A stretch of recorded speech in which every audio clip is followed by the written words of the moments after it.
Halo guys, welcome back to Ruang Saham YouTube channel. Hari ini kita akan bahas salah satu hal mengenai analisa fundamental.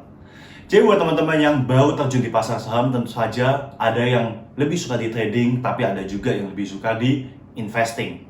Dan tema kita hari ini adalah beberapa kesalahan umum yang sering dilakukan oleh pemula dalam membaca laporan keuangan. Ya, jadi hari ini kita akan lebih membahas yang namanya di analisa fundamental dan kesalahan-kesalahan para pemula dalam baca laporan keuangan itu apa aja sih. Dan saya harap dengan adanya video ini kalian bisa lebih meminimalisir kesalahan-kesalahan itu, teman-teman. Nah, kesalahan yang pertama ketika seorang pemula sedang membaca laporan keuangan adalah terlalu menitik beratkan pada yang namanya pendapatan aja. Ya, pendapatan dari suatu perusahaan itu memang bagus ketika memang bertumbuh, ya, ataupun ketika dia bisa mengalahkan year on year-nya atau dia bisa mengalahkan quarter on quarter-nya. Maksudnya gimana tuh year on year dan quarter on quarter? Year on year itu maksudnya dia punya pendapatan dibandingkan tahun lalu udah jauh lebih baik. Ataupun dibandingkan quarter per quarter, misalnya dari bulan Januari sampai bulan Juli, ternyata pendapatannya naik kayak gitu. Nah, memang melihat pendapatan suatu perusahaan yang bertumbuh itu baik, ya. Tapi kalau kalian terlalu menitik beratkan hanya fokus pada pendapatan, bisa terjadi mislead. Maksudnya gimana tuh? Jadi gini teman-teman ya, dalam pendapatan kita memang bisa lihat yaitu adalah penjualan memang udah dibuat oleh suatu perusahaan, ya. Tapi yang harus kalian perhatikan adalah laba bersihnya, ya. Jangan-jangan karena beban dari HPP, operasional dan lain-lain, ternyata malah jadi minus, teman-teman, ya. Nah, dari sini, dari laba bersih, teman-teman juga nggak boleh yang penting profit aja nih perusahaan. Yang penting laba bersihnya lebih bagus dari kuartal sebelumnya. Yang penting laba bersihnya lebih baik dari tahun sebelumnya.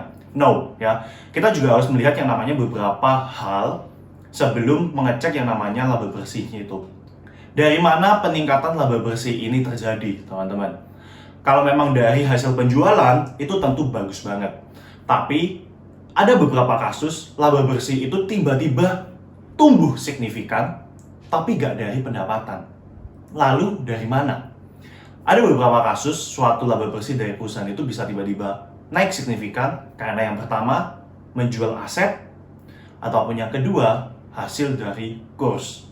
Nah, jika ternyata laba bersihnya tiba-tiba terdongkrak sangat tinggi dan karena dua hal ini, maka teman-teman harus hati-hati. Kalian juga harus perhatikan beberapa rasio lain sebelum memutuskan untuk berinvestasi di perusahaan ini. Kemudian yang kedua, yaitu jangan hanya membandingkan year on year. Ya, mungkin tadi teman-teman udah dengar ya, jangan cuma bandingin kuartal on kuartal ataupun year on year.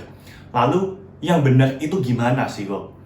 Jadi ketika kita mau membaca suatu laporan keuangan, saran dari Ruang Saham sendiri adalah kalian harus memantau setidaknya 4-5 tahun terakhir. Ketika kalian hanya memantau laporan keuangan ini 1 tahun ke belakang, bisa dikatakan kalian belum melihat dengan jeli apakah perusahaan ini benar-benar bisa profitable apa enggak di sana. Dan jangan-jangan perusahaan ini memang tahun ini bisa terdongkrak signifikan karena beberapa hal yang mendukung perusahaan ini di tahun tersebut.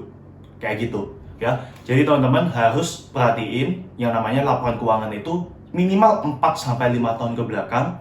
Dan baru teman-teman bisa yang namanya memutuskan apakah perusahaan ini bagus apa enggak. Nah, kalau teman-teman cuma membandingkan 1 tahun ke belakang, saya rasa itu akan kurang tepat untuk tujuan investasi kalian yang akan jangka panjang. Ya, jadi lebih baik teman-teman menarik juga suatu perusahaan ini 4-5 tahun ke belakang. Jadi kita bisa melihat progres mereka tuh dalam 4-5 tahun ke belakang tuh bagus enggak sih.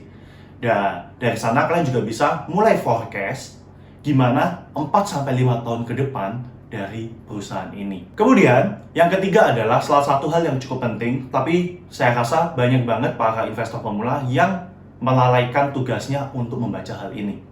Yaitu, kalian harus yang namanya baca catatan kaki. Kebanyakan para investor itu memang bisa dikatakan hanya mengambil angka-angka yang memang udah ada dalam beberapa laporan laba rugi, kemudian balance sheet, dan lain-lain ya. Jadi yang kita bisa simpulkan sebagai laporan yang udah di summary, yang udah diringkas. Nah, tapi saran dari tim Ruang Saham adalah kalian juga harus memperhatikan yang namanya catatan kaki dari suatu perusahaan. Nah, kenapa kok kita perlu perhatiin yang namanya catatan kaki, teman-teman ya? Karena dari catatan kaki kan tuh bisa dapat banyak banget informasi mengenai suatu perusahaan.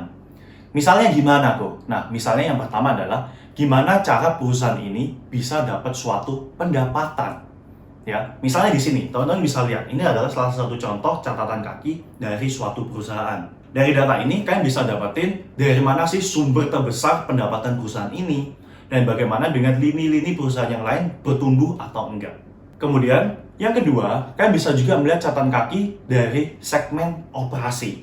Nah, contohnya seperti ini, teman-teman. Dari contoh segmen operasi ini, kalian bisa mendapatkan beberapa hal dari perusahaan seperti bagaimana HPP-nya, bagaimana proporsi dari laba bersihnya, dan bagaimana proporsi dari aset dan liabilitasnya. Kemudian, yang ketiga, dari catatan kaki, kalian juga bisa menganalisa yang namanya beban perusahaan, teman-teman.